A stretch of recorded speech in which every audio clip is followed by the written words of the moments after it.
ZEE5 app download करें और देखें पूरे एपिसोड बिल्कुल फ्री।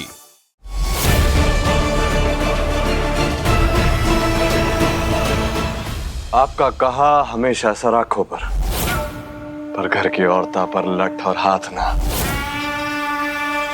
वह पहलवान, तेरी इतनी हिम्मत कि सरकार के जब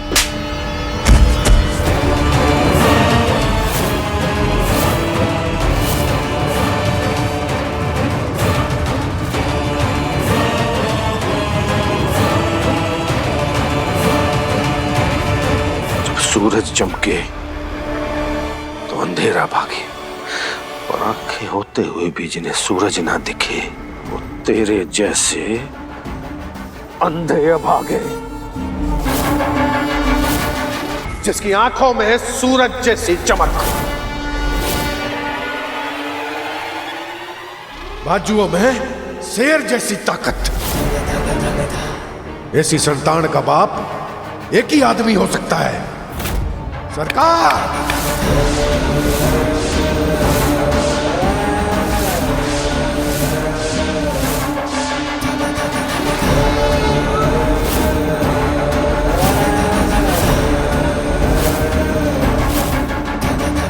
उसने इतना जोर लगाया कि फैक्ट्री ना खड़ी हो, पर वहां कोई बात ना बनी। फिर मनमीत जो कि हमारे साथ खड़ा था, सरकार ने उससे हाथ मिलाने की कोशिश की, वहां भी उसकी दाल ना गली।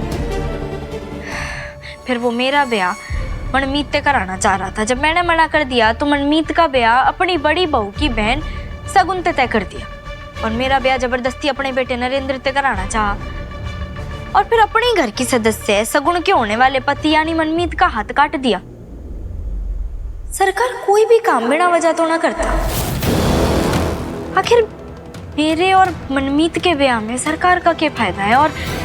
और यो बात कि सगुन का ब्याह उसी दिन है जिस दिन मेरी शादी है, पर किसी और थे यू सब अपने अजीब ना लग रहा। मैं मानती हूँ कि यो सारी बातें, यो सारे किस्से एक दूसरे से बिल्कुल अलग हैं, पर मेरा मन कह रहा है कि यो सारी बातें एक दूसरे से कहीं ना कहीं तो जुड़ी हुई हैं। बस समझ ना आ रहा कहाँ थे, और सरकार के दिमाग में आखिर चल के रहा है। यो सामने खड़ा है इसका बाप।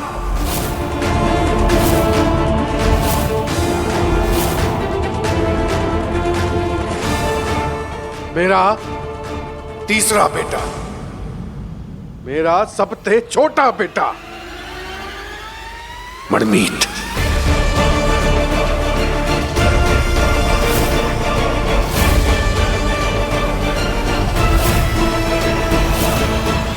अपनी मां जसोदा का दुलारा,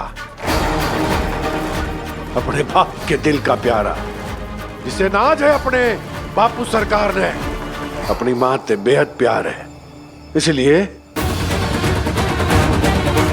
अपनी मां की तकलीफ बर्दाश्त ना कर सका।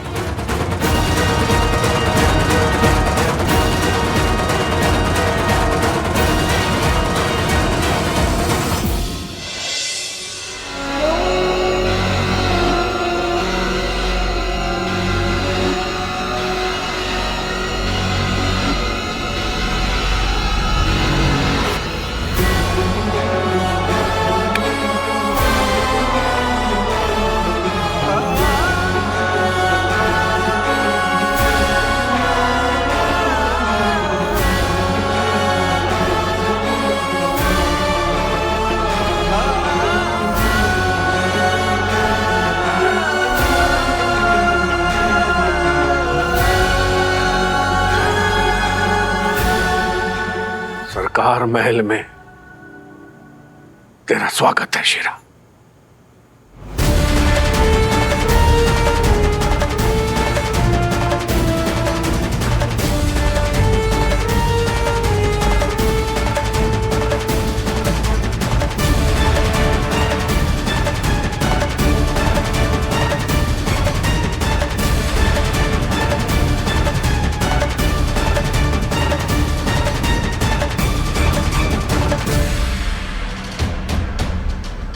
आंख खोल के और कान फाड़ के सुन लो सब। यह है छोटे सरकार, मेरा सबसे छोटा बेटा।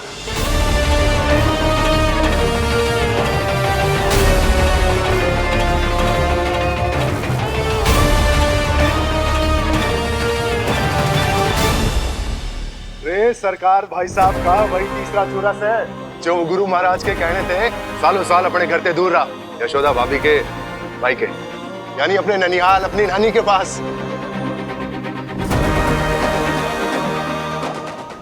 हाँ, यो छोरा जिसने बचपन में जानलेवा बीमारी थी और जब कोई इलाज काम ना आ रहा था तब एक महान बाबा ने मेरे से बोला कि अगर तू अपने छोरे की सलामती चाहती है तो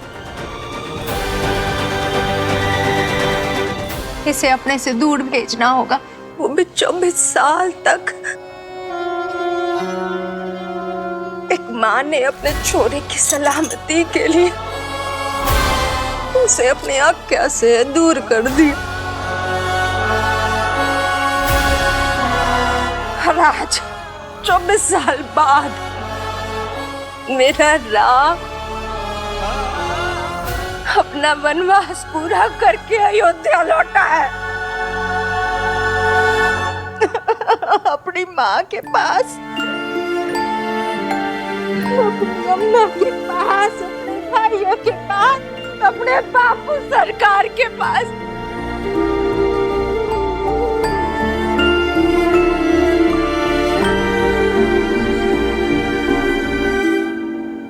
तुम्हारे कहने के बाद तो मैं भी मजबूर हो गया हूँ इस बारे में सोचने के लिए।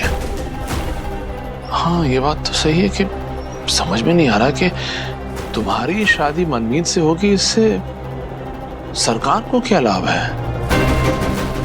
ना पता पापा जी, पर एक बात तो साफ नजर आ रही है कि सरकार चाहता है कि मेरी और मनमीत की शादी हो, क्यों ब्याह करवाना चाहता है वो, पर उसका मनमीत से क्या लेना देना कुछ समझ ना आ रहा। अरे मतलब कैसे ना है? दर्द का, बेइज्जती का, परिवार का, बापू सरकार का, माँ यशोदा का, सबका कर्जा चढ़ाए बैठी है वो परकटी अपने सर पे। लेकिन आप लोग फिक्र ना करो, अब मैं आ गया हूं उस परकटी के सारे कर्जे उतारने। एक दिन की लुगाई बना के ले आऊंगा सरकारपुर।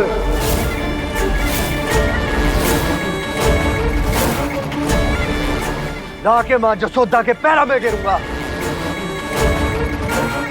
नाक रगड़वाऊंगा, माथा रगड़वाऊंगा, तेरे केस बढ़वाऊंगा, उसके हाथा पे फिर होगी तेरी प्रतिज्ञा पूरी। मां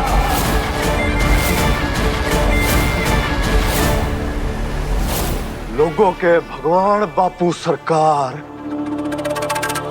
हाथा में हथकड़ी लगवाई ना उसने, ब्याह करके सारी जिंदगी के लिए उसके हाथ में बेड़ी लगवाऊंगा, सजा दूंगा उसने, जीना हराम कर दूंगा उसका। ZEE5 ऐप डाउनलोड करें और देखें सारे एपिसोड्स बिल्कुल फ्री।